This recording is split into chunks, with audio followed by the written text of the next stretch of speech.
பண்ணுறது. உங்களுக்கு நான் நெக்ஸ்ட்டு வீடியோவில் உங்களுக்கு எப்படி பண்ணுறதுன்னு காட்டுறேன். இது கிரேப் ஒயின்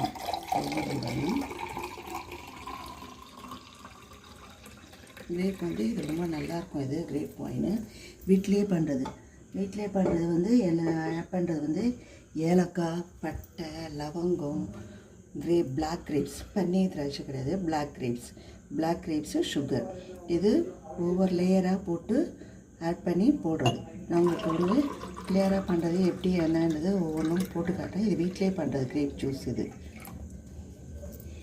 உங்களுக்கு பாட்டில் வந்து இது மாதிரி போட்டுட்டு கண்ணாடி பாட்டில் தான் போடணும். இந்த மாதிரி எவர்சில்லர் அந்த மாதிரி பாட்டிலெலாம் போடக்கூடாது. அது வந்து உங்களுக்கு அவ்வளோ நல்லா இருக்காது. இந்த மாதிரி கலர் வந்து வரணும். உங்களுக்கு கலர் வந்தால் தான் கிரேப் ஒயின் வந்து ரொம்ப நல்லாயிருக்கும். சுகர் பேஷண்ட்டு இந்த மாதிரி இருக்கவங்கெல்லாம் சுகர் வந்து கொஞ்சம் குறைச்சிக்கலாம். நம்ம சுகர் குறைச்சிக்கிட்டு நம்ம ஆட் பண்ணி போடலாம். இப்போ இந்த